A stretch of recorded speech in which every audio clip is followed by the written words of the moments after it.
Students, कैसे हैं आप लोग? सब बढ़िया। अच्छा, आप ये बताइए कि आप अगर अंधेरे में होते हैं तो आपको कुछ दिखाई देता है? नहीं।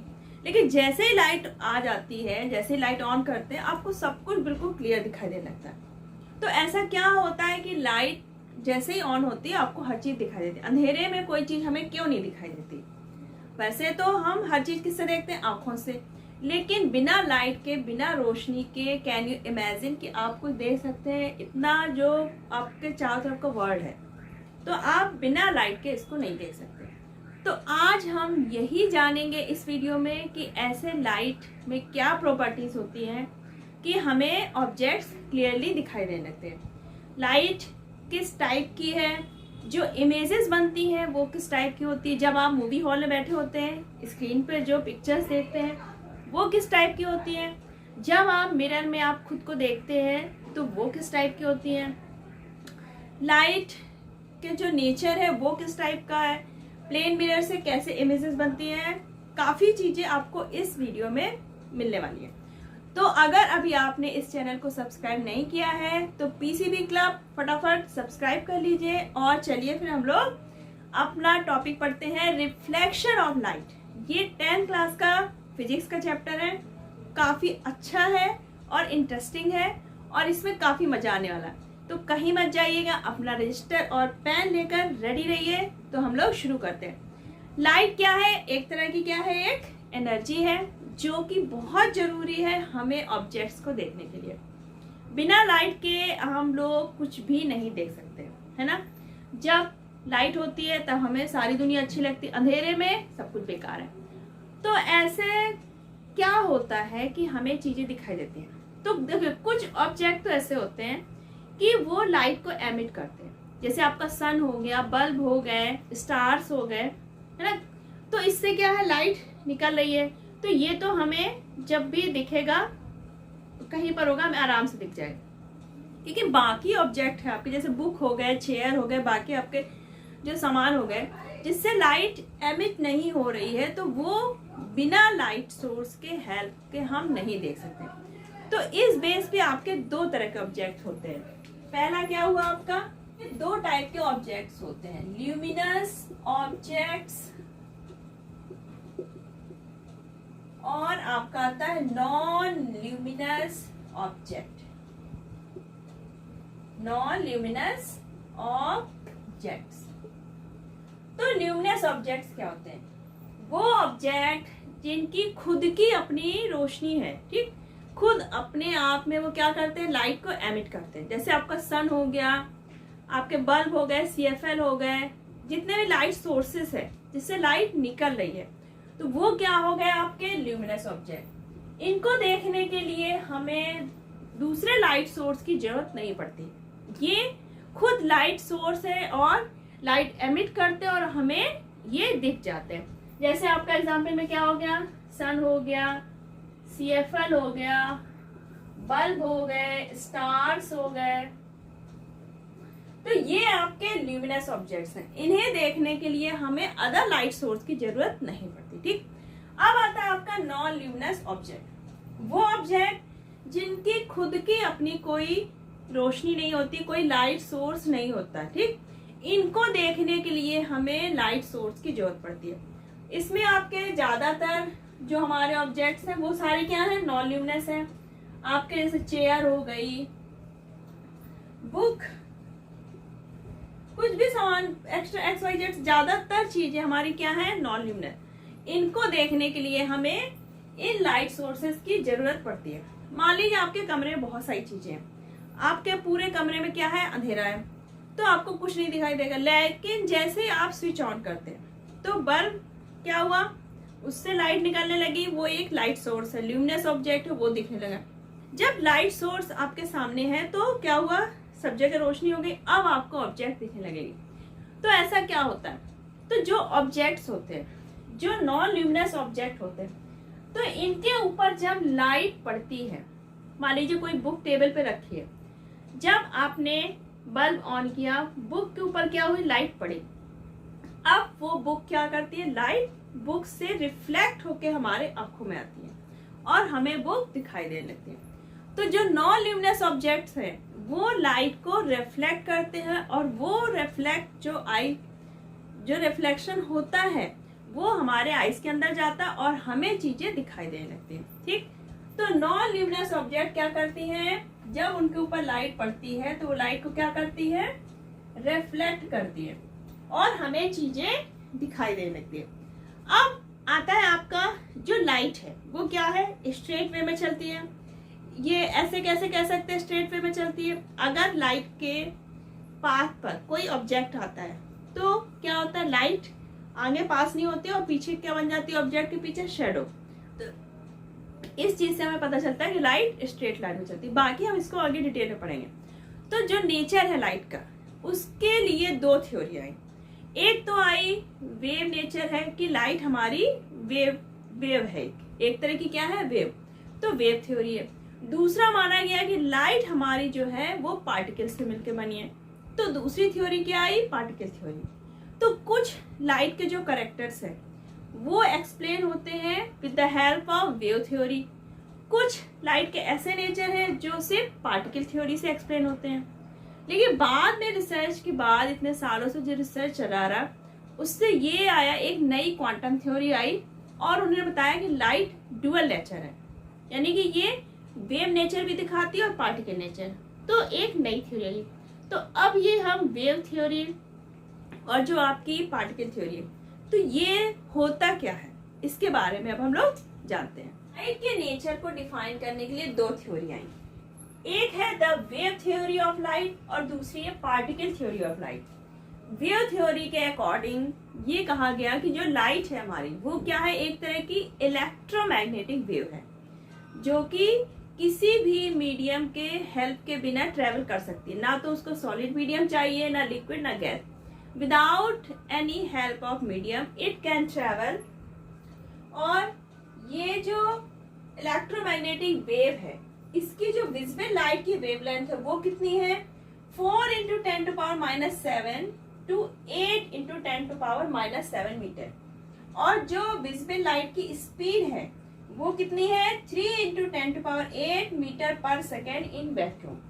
यानी कि वेव थ्योरी जो कहती है लाइट की, कि लाइट हमारी क्या है, एक तरह की इलेक्ट्रोमैग्नेटिक वेव है जो ट्रेवल करती है बिना किसी मीडियम के हेल्प के।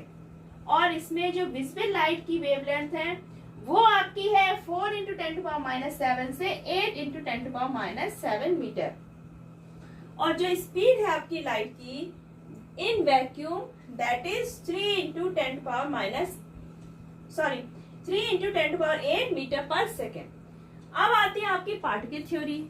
तो पार्टिकल थ्योरी के अकॉर्डिंग जो हमारी लाइट है वो एक तरह से छोटे छोटे पार्टिकल से मिलकर बनी है और इन पार्टिकल को क्या बोला गया, फोटोन। तो फोटोन पार्टिकल्स हैं, बहुत सारे फोटॉन्स हैं जिनसे मिलकर हमारी लाइट बनी है, जो कि एक स्ट्रेट लाइन में ट्रेवल करते हैं और बहुत ज्यादा फास्ट। फोटोन पार्टिकल्स हैं, जिन पार्टिकल्स का नाम क्या दिया गया, फोटोन, स्ट्रेट लाइन में ट्रेवल करते हैं और बहुत ही हाई स्पीड से। तो ये दो थ्योरी लाइट के नेचर को डिफाइन करते हैं। अब लाइट के कुछ कैरेक्टर्स होते हैं, तो कुछ कैरेक्टर वेव थ्योरी डिफाइन करती है, पार्टिकल थ्योरी नहीं कर सकती है। कुछ कैरेक्टर ऐसे हैं जो सिर्फ पार्टिकल थ्योरी जो है वो डिफाइन करती है और वेव थ्योरी नहीं कर पाती। तो वो है कैरेक्टर लाइट के डिफ्रैक्शन प्रॉपर्टी है। डिफ्रैक्शन मतलब जो टाइनी ऑब्जेक्ट्स हैं, जब उसके पास लाइट जाती है तो कॉर्नर से क्या होती है, वो बैंड हो जाती है, जो बहुत ही ज्यादा टाइनी ऑब्जेक्ट। तो डिफ्रैक्शन, इंटरफेरेंस, पोलराइजेशन, ये जो लाइट की प्रॉपर्टी है ये डिफाइन हम लोग एक्सप्लेन कर सकते हैं वेव थ्योरी की हेल्प से। ये जो है आपके डिफ्रैक्शन, इंटरफेरेंस, पोलराइजेशन, इनको हम पार्टिकल थ्योरी से एक्सप्लेन नहीं कर सकते। और जो आपके रिफ्लेक्शन और रिफ्रैक्शन प्रॉपर्टी है लाइट की, ये केवल हम एक्सप्लेन कर सकते हैं पार्टिकल थ्योरी ऑफ लाइट। तो कुछ प्रॉपर्टी है जो पार्टिकल थ्योरी एक्सप्लेन करती है और कुछ वेव थ्योरी। लेकिन बहुत सारे रिसर्च के बाद मॉडर्न जो थ्योरी आई है हमारी, कौन सी आई है, क्वांटम थ्योरी ऑफ लाइट। ये आई है आपकी मॉडर्न थ्योरी, जो कि ये डिफाइन करती है कि लाइट का नेचर कैसा है, डुअल नेचर, यानी कि लाइट हमारी वेव भी है और पार्टिकल भी है। लाइट वेव नेचर की भी है और पार्टिकल नेचर की। ये दोनों ही प्रॉपर्टी कौन डिफाइन करता है, हमारा क्वांटम थ्योरी ऑफ लाइट। तो क्वांटम थ्योरी लाइट के दोनों प्रॉपर्टीज को कंबाइन करती है, वेव थ्योरी और पार्टिकल, ये दोनों को ही एक्सप्लेन करती है। अब आता है आपका रिफ्लेक्शन ऑफ लाइट। जब किसी ऑब्जेक्ट पे लाइट पड़ती है तो क्या होता है, कुछ लाइट का पार्ट उससे रिफ्लेक्ट होके वापस आ जाता है। जैसे ये है आपका, ठीक, ये कोई ऑब्जेक्ट है, ठीक, इस पे लाइट पड़ी और कुछ इससे क्या हो जाती है, वापस आ जाती है, ठीक है। तो ये हो गया आपका पॉइंट ओ, और ये एरो जो दिखा रहा है, ये दिखा रहा है किस डायरेक्शन में लाइट हमारी मूव कर रही है। तो light always move in straight line, और ये आपको डायरेक्शन दिखाता है। तो वो ऑब्जेक्ट, जैसे आपके जो नॉर्मल ऑब्जेक्ट्स हैं जिनकी सरफेस कैसी होती है, रफ, तो वो क्या करते हैं, लाइट को रिफ्लेक्ट करते हैं सभी डायरेक्शन में। मान लीजिए आपके रूम में कोई चेयर रखी है, ठीक, तो चेयर क्या होगी, हर डायरेक्शन में क्या करती है, लाइट को रिफ्लेक्ट करती है। इधर से भी करेगी, इधर से, हर डायरेक्शन में लाइट को रिफ्लेक्ट करती है। तो इससे क्या होता है, हमें रूम में रखी हुई चेयर पूरी दिखती है। लेकिन जो शाइनी पॉलिश्ड सरफेस होगी, कोई सरफेस है बहुत ज्यादा शाइनी है, पॉलिश्ड है, तो जो उससे लाइट का रिफ्लेक्शन होता है वो केवल एक डायरेक्शन में होगा, ओनली वन डायरेक्शन, ठीक, सिर्फ वन डायरेक्शन में होगा यहाँ पर।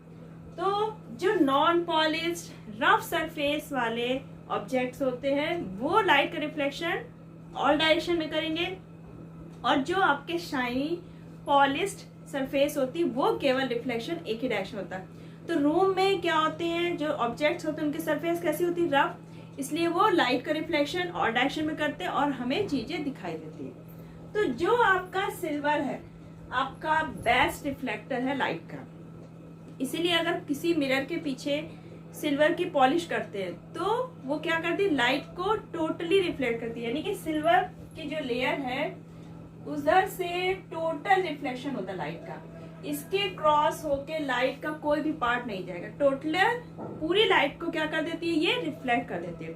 तो जो हमारे मिरर होते हैं उनके पीछे हम क्या करते हैं, सिल्वर की लेयरिंग करते हैं, लेकिन ये क्या होती है, स्क्रैच हो जाती है। तो इसको प्रोटेक्ट करने के लिए हम लोग पहले ग्लास के पीछे क्या करेंगे, सिल्वर की लेयरिंग करेंगे, उसके बाद एक रेड कलर का पेंट कर दिया था, तो हमारी सिल्वर लेयरिंग प्रोटेक्ट हो जाती है। और जब हम लोग मिरर पे देखते हैं या लाइट पड़ती है मिरर पे, तो वो रिफ्लेक्शन कहाँ से होके आता है, सिल्वर से।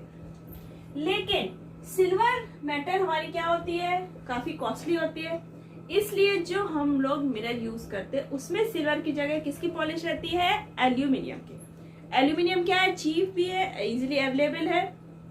तो जो हमारे डेली यूज के मिरर्स है उसमें एल्यूमिनियम की पॉलिश होती है।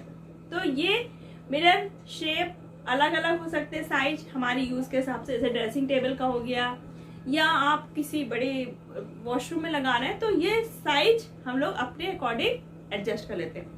लेकिन जो साइंस में लेबोरेटरी में होता है वो एक रेक्टेंगुलर स्ट्रिप की तरह ही यूज करते हैं। अब जो ये लाइट है, तो लाइट क्या है, जब हम एक रे दिखाते हैं, ठीक, सिंगल, तो ये डायरेक्शन हो गई, ठीक है। अब ये तो हो गई रे ऑफ लाइट, इसको क्या बोलेंगे, एक लाइट की रे है। लेकिन जब बहुत सारी ऐसे रे जाती हैं, बहुत सारी रे लाइट को जाती है, तब इसको क्या बोलते हैं, बीम ऑफ लाइट। क्या बोलते हैं, बीम ऑफ लाइट। तो ये था सिंपल रिफ्लेक्शन ऑफ लाइट, कि जो रफ सरफेस होगी वो लाइट का रिफ्लेक्शन और डायरेक्शन में करती है, जो स्मूथ शाइनी सरफेसेस होती है वो रिफ्लेक्शन लाइट का ओनली वन डायरेक्शन में करती है। क्लियर, इसमें कोई प्रॉब्लम नहीं है। अब आता है हम लोग का टॉपिक है जो प्लेन सरफेस जो है उससे रिफ्लेक्शन लाइट का कैसे होता है, ठीक। अब आता है आपका reflection of light from plane surface. Plane surface से रिफ्लेक्शन हो, जैसे आपका प्लेन मिरर हो गया, या फिर कोई कॉनकेव सरफेस है, स्फेरिकल सरफेस है, ठीक, जैसे आपका कॉनकेव मिरर हो गया या कॉन्वेक्स मिरर। या तो आपका क्या है, प्लेन मिरर है, या फिर एक कोई स्फेरिकल सरफेस है। ठीक, तो इससे जब लाइट का रिफ्लेक्शन होता है तो कुछ लॉ होते हैं जो लाइट रिफ्लेक्शन के टाइम फॉलो करते हैं, इनको बोलते हैं लॉ ऑफ रिफ्लेक्शन। तो ये लॉ ऑफ रिफ्लेक्शन के अकॉर्डिंग ही लाइट हमारी क्या होती है, रिफ्लेक्ट होती है। तो ये लॉ ऑफ रिफ्लेक्शन है क्या, तो ये लॉ पढ़ने से पहले, ये लॉ पता होने से पहले आपको कुछ टर्म पता होना चाहिए। जैसे कि आपका मान लीजिए ये है कोई मिरर, इसको हम लोग एक साइड प्लेन रखते हैं और एक साइड ऐसे ऑब्लिक लाइंस बना देते हैं, जो कि क्या है, ये मिरर का बैक सरफेस है और ये है आपका फ्रंट सरफेस। इसको एम डैश से हमने डिनोट किया। ठीक, वन साइड प्लेन होगा और सेकंड साइड आपको बैक साइड ऐसे ऑब्लिक लाइंस बनानी है। अब कोई लाइन, जब लाइट की कोई रे प्लेन सरफेस पे फॉल करती है, ये मान लीजिए आई यहाँ पर, ये डायरेक्शन हो गई, ये है ए, और ये लाइट की रे आती है सरफेस पे, इसके फॉल हुई, दिस पॉइंट हमने क्या कर दिया, ओ टर्म दे दिया। तो ये रे जो आई ए ओ, ये क्या हुई, प्लेन सरफेस पे मिरर पे क्या हुई, फॉल है, फॉल हो रही है। तो इसको बोलते हैं हम इंसिडेंट रे। इंसिडेंट रे, जो रे लाइट की प्लेन मिरर पे फॉल होती है दैट इज इंसिडेंट रे। और जिस पॉइंट पे फॉल होती है, ओ पॉइंट पे फॉल हो रही है, तो इसको बोलते हैं point of incident, point of incidence. तो जिस पॉइंट पर रे हमारी फॉल होती है that is point of incidence. ठीक, अब यहाँ पर रे लाइट की क्या हुई, फॉल हुई, इसके बाद क्या होगी, रिफ्लेक्ट होगी, ये आपकी हो गई ओ बी। ओ बी क्या हो गई, आपकी रिफ्लेक्टेड रे।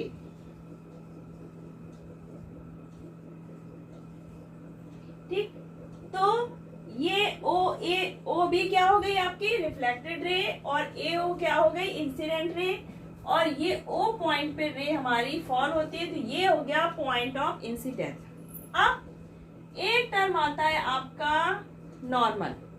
तो नॉर्मल जो होता है वो इस सरफेस के, जो हमारा मिरर है, प्लेन सरफेस है, इसके क्या होगी, परपेंडिकुलर होती है, और वो होती कहाँ पर है, जहां पर ये है पॉइंट ऑफ इंसिडेंस। तो पॉइंट ऑफ इंसिडेंस पे एक परपेंडिकुलर हम लोग ऐसे लाइन ड्रॉ करते हैं और डॉटेड होती है। इससे किससे डिनोट करते हैं, डॉटेड लाइन से, और ये है एंड से हमने डिनोट किया, दैट इज नॉर्मल। ये प्लेन सरफेस के परपेंडिकुलर होती है at the point of incidence. ठीक, इसको हम लोग सिर्फ नॉर्मल बोलेंगे, नॉर्मल रे नहीं कहेंगे। जैसे ये हो गई आपकी इंसिडेंट रे, ये हो गई आपकी रिफ्लेक्टेड रे, इसको हम लोग सिर्फ क्या बोलेंगे, नॉर्मल। अब आता है आपका जो ये इंसिडेंट रे है और ये नॉर्मल है, इसके बीच का जो एंगल है, यानी कि एंगल ए ओ एन, तो ये इसको डिनोट करते हैं स्मॉल आई से। ये क्या होता है, एंगल ऑफ इंसिडेंस। ये क्या है, एंगल ऑफ इंसिडेंस। ठीक, तो इंसिडेंट रे और नॉर्मल के बीच जो एंगल है वो है आपका एंगल ऑफ इंसिडेंस, इसको स्मॉल आई से डिनोट करते हैं। और जो आपकी लाइट रिफ्लेक्ट हो रही है और नॉर्मल, इन दोनों के बीच जो एंगल है ये क्या होता है, angle of reflection. Angle of reflection, इसको स्मॉल आर से डिनोट करते हैं। तो इसको क्या लिखेंगे हम लोग, BON। तो ये हो गया आपका इंसिडेंट रे और नॉर्मल के बीच एंगल ऑफ इंसिडेंस। नॉर्मल और रिफ्लेक्टेड रे के बीच कौन सा एंगल हुआ, एंगल ऑफ रिफ्लेक्शन। तो ये कुछ टर्म है जो हमें पता होना चाहिए, mirror, point of incidence, incident ray, angle of incident, normal, angle of reflection और रिफ्लेक्टेड रे। तो ये टर्म्स हैं जो हमें बहुत अच्छे से पता होना चाहिए। अब इसके बाद जब हमें ये चीजें पता हो गई तो अब हम लोग जानेंगे कि रिफ्लेक्शन के जो हमारे लॉ हैं वो क्या है। चाहे रिफ्लेक्शन प्लेन मिरर से हो या स्फेरिकल सरफेस से, कोई भी टाइप का मिरर होना चाहिए, ठीक। तो हमारा पहला रूल क्या है? पहला रूल ये है कि जो आपका ये इंसिडेंट रे है, नॉर्मल है और रिफ्लेक्टेड रे है, ये तीनों क्या है, एक ही प्लेन पर होने चाहिए। ये एक ही प्लेन पर है, ये हमारा क्या एक प्लेन सरफेस है, इसी पर हमारी क्या है इंसिडेंट रे है, इसी पे हमारा नॉर्मल है और इसी पे हमारी रिफ्लेक्टेड रे है। तो पहला रूल क्या है, इंसिडेंट रे, नॉर्मल और रिफ्लेक्टेड रे एक ही प्लेन पर होना चाहिए, ठीक। सेकेंड लॉ क्या है, एंगल ऑफ इंसिडेंस और angle of reflection, I is equal to R। जो आपका एंगल ऑफ इंसिडेंस है और एंगल ऑफ रिफ्लेक्शन ये हमेशा क्या होते हैं, बराबर। और ये बराबर किसके लिए होंगे, एक रे के लिए। जो रे आ रही है वही रिफ्लेक्ट हो रही है, तो उस लाइट का जो रिफ्लेक्शन हो रहा है इस रे का, तो वो जो नॉर्मल के साथ बनाएगी I और R, एंगल ऑफ रिफ्लेक्शन और इंसिडेंट उस रे के बराबर होंगे। अगर कोई दूसरी रे आती है, ठीक, तो ये अलग तरह से रिफ्लेक्ट होगी, इसका यहाँ पे नॉर्मल अलग बनेगा, इसका I इसका R ये अलग होंगे। तो इस रे का जो एंगल ऑफ इंसिडेंस होगा और एंगल ऑफ रिफ्लेक्शन वो दोनों सेम होंगे। इस रे का एंगल ऑफ इंसिडेंस और रिफ्लेक्शन जो है एंगल ये सेम होंगे। तो कोई भी प्लेन सरफेस है, मिरर है हमारा, या स्फेरिकल सरफेस वाला मिरर है, तो वहां पर एंगल ऑफ इंसिडेंस और एंगल ऑफ रिफ्लेक्शन ये इक्वल होंगे और इंसिडेंट रे, नॉर्मल और रिफ्लेक्टेड रे ये तीनों आपके एक ही प्लेन पे होंगे। That is clear. हो गया था हमारा एंगल वाला, ठीक। जैसे ये है आपका, ये I है और ये R, ठीक। ये इंसिडेंट रे हो गई A और ये हो गई B और ये हो गया O। यहाँ पर अगर I आपका है 35 डिग्री का तो R भी कितना होगा, 35 डिग्री। तो ये तो हो गई कोई अगर लाइन रे आती है एंगल बना रही है। अगर बाय चांस कोई लाइट की रे आती है नॉर्मल के परपेंडिकुलर, ये आपका नॉर्मल है, ठीक, और इसी के परपेंडिकुलर की कोई रे आ रही है ये, तो यहाँ पर क्या हो रही है, परपेंडिकुलर आ रही है, तो ये इसी लाइन में ही क्या होगी, वापस आएगी। तो ये कोई भी एंगल नहीं बना रही। यहाँ पे एंगल ऑफ इंसिडेंस क्या होगा, 0 और रिफ्लेक्शन का एंगल भी क्या होगा, 0। तो अगर कोई लाइट रे किसी सरफेस के परपेंडिकुलर फॉल होती है तो वो उसी डायरेक्शन में क्या हो जाएगी, वापस रिफ्लेक्ट हो जाएगी। यहाँ पर एंगल ऑफ इंसिडेंस और एंगल ऑफ रिफ्लेक्शन दोनों ही हमारे क्या होंगे, 0 होंगे। आपका रेगुलर रिफ्लेक्शन और डिफ्यूज रिफ्लेक्शन। तो लाइट का रिफ्लेक्शन अगर किसी प्लेन स्मूथ शाइनी सरफेस से हो रहा तो क्या होगा, यहाँ पर जो लाइट इंसिडेंट होगी रे, ठीक है, तो वो सारी क्या होंगी, इन सभी का जो एंगल ऑफ इंसिडेंस होगा वो क्या होगा, सेम होगा। और जब ये रिफ्लेक्ट होती है तब रिफ्लेक्शन के बाद भी ये क्या होती है, ये जो बीम होती है रेज की, लाइट की, ये क्या होगी, पैरेलल।